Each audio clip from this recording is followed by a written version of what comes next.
Nah, rombongan dari Basnas sudah hadir. Yang dibangun di umat Islam itu ekonomi Islamnya itu nggak seperti itu. Ya memang pejabat itu benar-benar membatasi untuk bertemu dengan para pembisnis itu, teman-teman. Nah, kalaupun ada jembatan untuk ke sana, itu adalah orang-orang yang misalkan kayak ya penariknya aja, misalkan orang yang menarik zakatnya dari masyarakat, itu aja tidak sampai.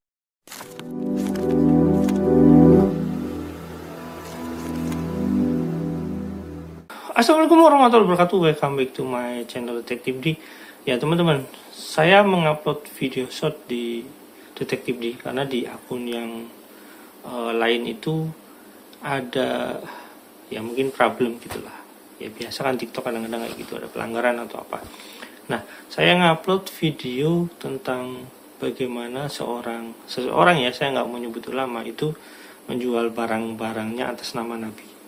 Nah, kenapa mereka menjual barang-barang atas nama Nabi dan itu dikatakan barang Nabi gitu ya, seolah-olah itu benar gitu ya, udah dapat dipastikan itu ya 99% itu berbohong.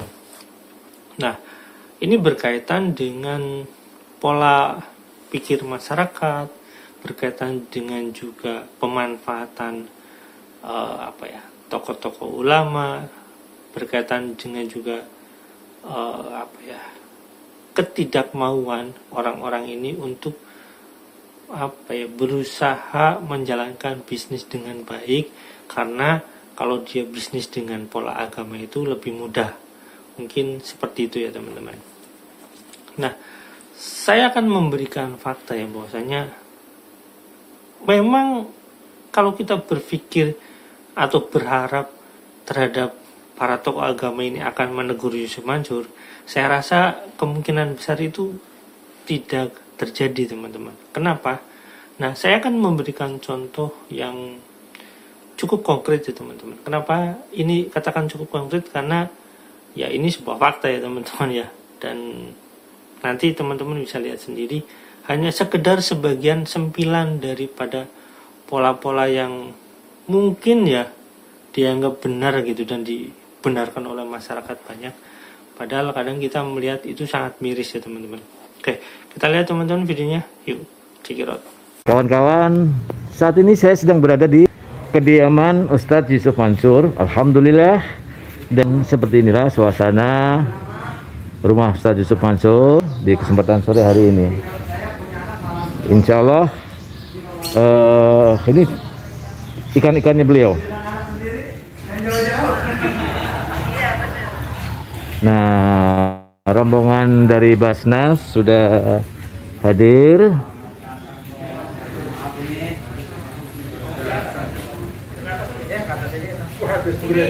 Oh iya, duriannya itu loh, Kaida, duriannya tuh mana? Ya. Nah, itu, matang kayaknya ada itu. oh matang ini. Sudah disediakan, sudah dipetik. Itu udah ditaliin tuh. Udah ditaliin ini. Ini ikan ini boleh ditangkap ini enggak nih? Wah, boleh dilihat. Ini Ustaz boleh dimakan ikan Ustaz. Boleh. Tapi gede banget tuh. Iya tuh, itu patin tuh yang bule. Iya, Patin bule tuh. Kalau asli sih itu pesan apa? berat. Sampai sekarang? Harganya berat. Sampai sekarang. Iya, gitu. Sri. Iya, ini para pimpinan Darul Quran menyertai Kiai Yusuf Mansur, dan kita akan langsung ke atas. Kita melihat rooftopnya rumah Kiai Yusuf Mansur. Ini rooftopnya ada di lantai 3.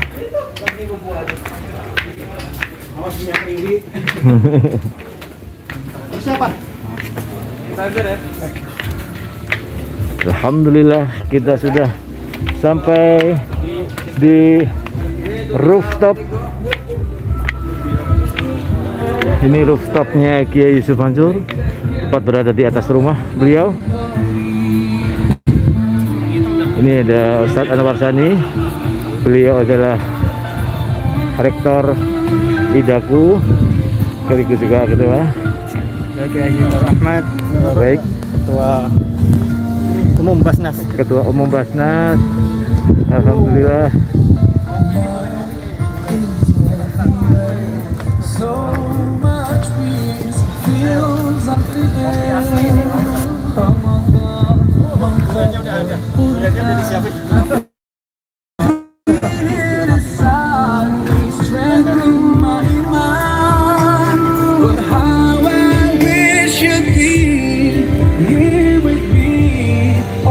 Posisi rumah Kiai Yusuf Mansur tidak jauh dari pesantren, kurang lebih ya 1,5 kilo atau 2 kilo.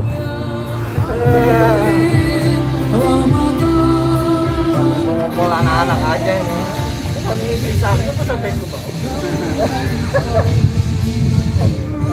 Nah, kopi-kopi tuh, Kaida tuh. Ya, boleh kopi. Oh, ada baristanya tuh. Langsung ini. Langsung adanya. Ada aku gantung nggak? Adiknya istri. Jadi baristanya. Oh, Masya Allah. Kopi durian. Nah itu brand ini udah. Cuman nggak tahu nih udah matang belum ya.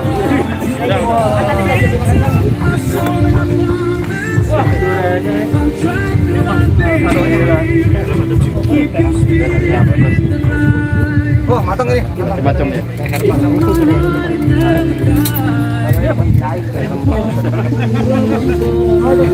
Bisa dilihat bagaimana Kiai Yusuf Mansur kalau menjamu tamunya. Jangan-jangan durian dicandalin di situ. Asli. Wah Aku kira durian dicandalin. asli nih wanginya. Wangi nih. Mantul. Mudah-mudahan sih jos ini. Matang di atas. Tapi yang lagi gagal ini bro. Banyak gagal sekarang. Tapi ini enak kayaknya. Insya Allah. Karena baunya Insya Allah. Jaja. Sini aja.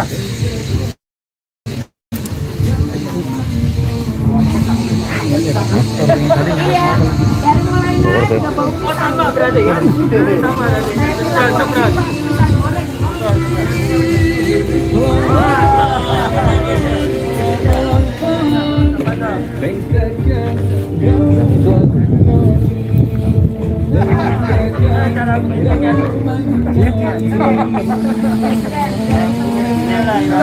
Ya kawan-kawan, inilah rumah Kiai Yusuf Mansur. Ya ini di atas ini di atas untuk anak-anak ini kegiatan. Dan ini tamu-tamu rombongan dari Basnas, ada Ketua Umum Basnas, kemudian ada Ustadz Anwar Sani, Rektor Idaku, sekaligus juga Ketua Darul Quran Bidang Kemanusiaan, dan juga ada Ustadz Tarmizi di depan kita. Oh, anak-anak main sini. Selain itu juga ada Ustadz Ahmad Jamil. Racing ya. Anakku tuh mau mondok di Jogja karena abang. Karena setiap seminggu sekali sehari boleh main HP, Oh ini enak ini. boleh main internet. Ini nugget pisang ini. Sebenarnya enak yang ini saya. Ini nugget pisang. Lihat bagaimana Kiai Yusuf Mansur ketika ada tamu. Beliau mengantarkan makanan. Pak Madum, kayaknya kita nggak bakalan pulang ya. Lihat apa nungguin yang mau buka bersama. Iya benar. Kalau nggak mendung sunsetnya sana ini. Iya. Kayak aja apa nih? Udah tahan mental ya. Mantap.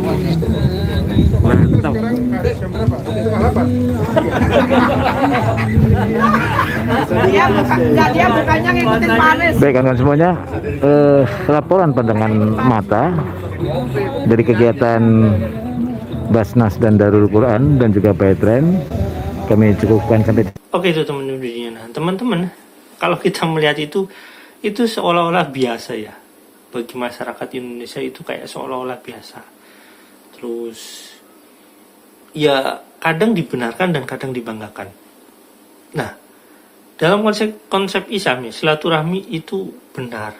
Tapi dalam konteks ekonomi Islam dalam konteks pemerintahan Islam ada jarak yang membatasi seorang pemegang kekuasaan dengan orang yang ibaratnya pembisnis gitu ya teman-teman.